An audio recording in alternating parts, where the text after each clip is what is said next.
All you did was only covering the cost of study abroad, and you're acting so arrogant. Do you enjoy blaming people like this? The amount I had given her was $50,000, a sum far too large to be brushed off as she said only. Having treated it so carelessly and then having the audacity to shout at me in such a selfish manner, I finally lost my patience. I want nothing more to do with such a vindictive mother-in-law like you. Don't you dare show up at my daughter's wedding. Fine, I wouldn't dream of it. I hung up the phone in anger after a heated argument. I was too hasty, gave tit for tat. As the living room quieted down, I came to my senses. But I couldn't stand by as my eldest daughter-in-law who lied to people and even used her daughter as a tool to defraud money. To set her straight, I decided on a form of revenge. My name is Catherine. I'm turning 76 this year. I have 2 children, both of them are boys. Therefore, when my eldest son's family gave birth to my granddaughter Emily, I couldn't help but adore her. I didn't want to be a helicopter grandmother, so instead I made sure not to hold back on money for her celebrations. Events like her birthday, entering school, graduation, etc., I was always excited for the photos my son would send. When Emily was in college, my eldest daughter-in-law, Samantha, came to me to talk. Apparently, Emily said she wants to study abroad, but they were having trouble securing funds. It's such a shame for Emily. She's been working so hard at her studies. Well, we can't just cough up that kind of money out of nowhere. Then I'll cover it. How much do you need? Well, it's about $50,000. $50,000? I was a bit taken aback by the amount, but I figured studying abroad for a long period would cost that much. More importantly, I wished to fulfill my beloved granddaughter's wishes as much as possible. So I decided to take out $50,000 from my savings and give it to her.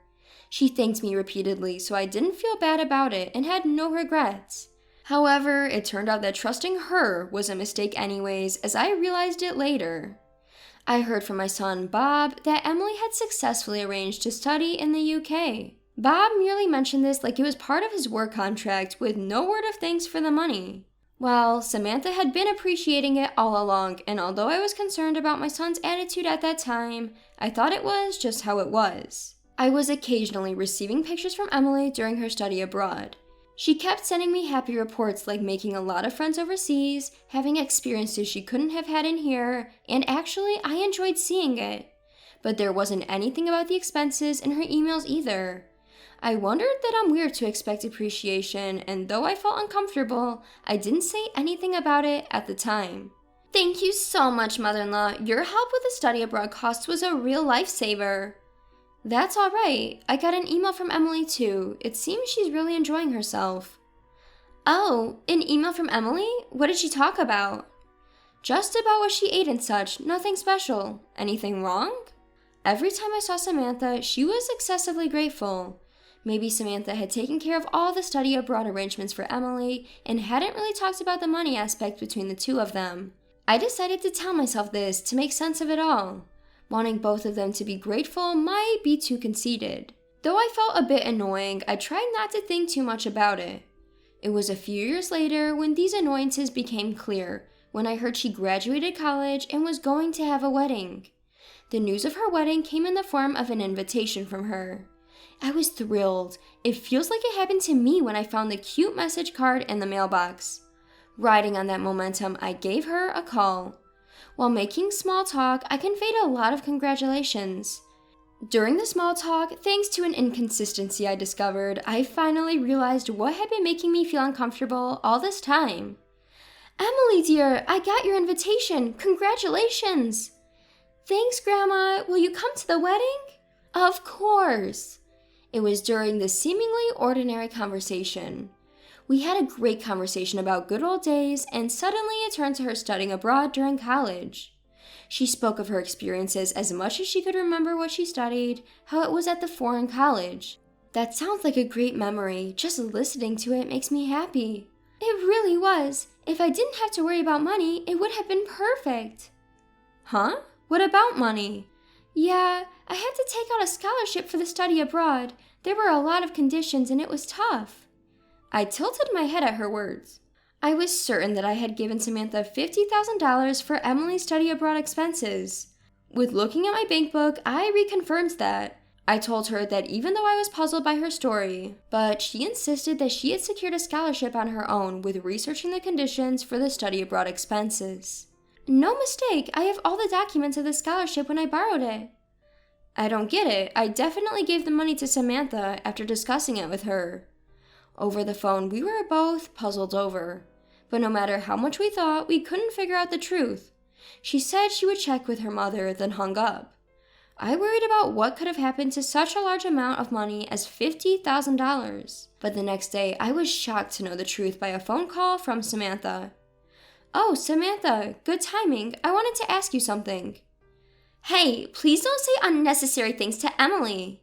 Samantha shouted at the top of her voice without even greeting me. I didn't want to doubt, but the unnecessary things I told Emily must be about the study abroad expenses. With her voice, I was sure that she had done something with the $50,000. I confronted Samantha with a loud voice as she did to reveal the truth. "What do you mean by unnecessary things? I thought I gave the money for Emily's study abroad expenses." "So? I've already said thank you for that." "But Emily said she borrowed a scholarship. What did you do with the $50,000? When I asked about the usage, Samantha mumbled and tried to cover up. After questioning her heavily several times, Samantha started to make excuses like it was for Emily's wedding, or she was struggling with tuition for college, and those were obviously lies. Losing my patience, I pressed her even harder. "If that's the case, I would have paid if you had told me honestly. What I want to know is why you lied about it."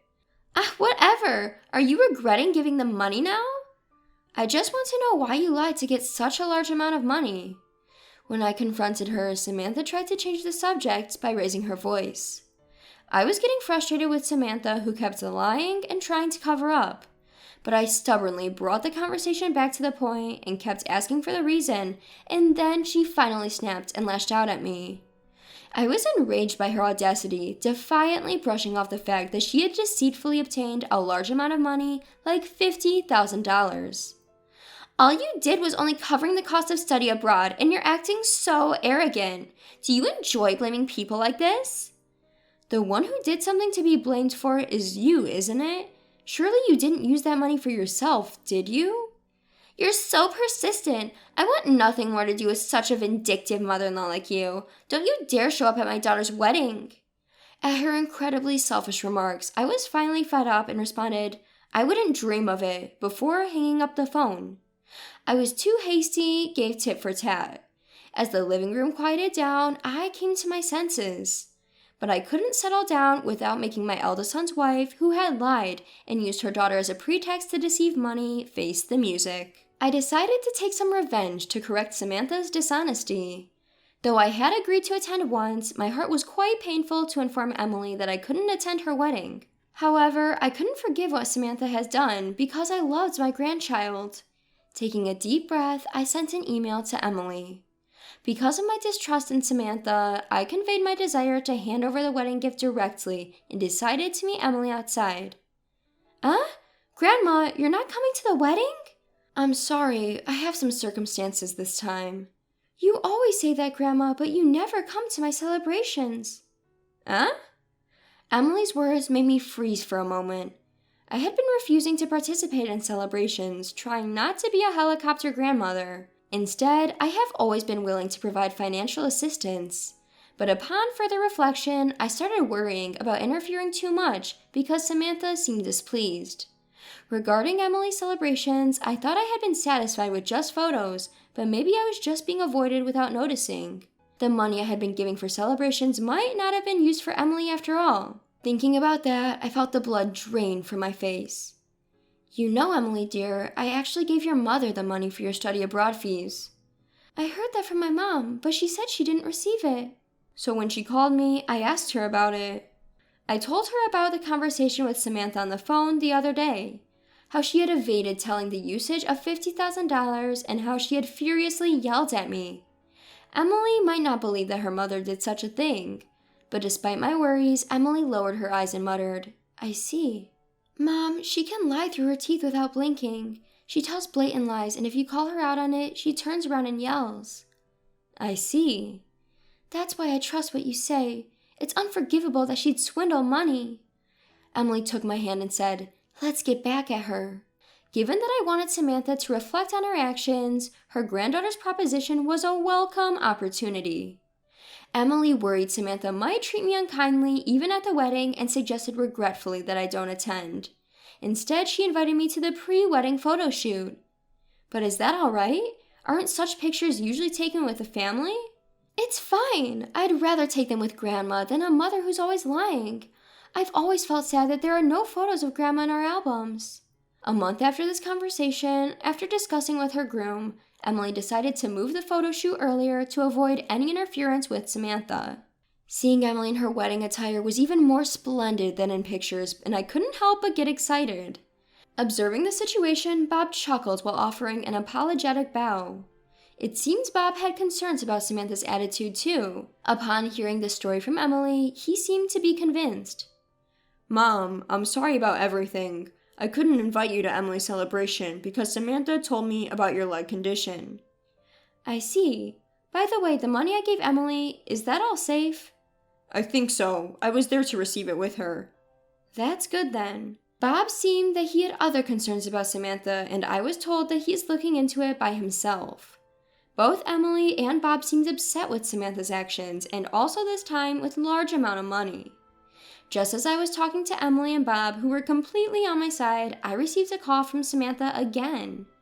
Apparently, she noticed the change in the pre-wedding photo shoot schedule and wasn't happy about it. She decided to call and berate me.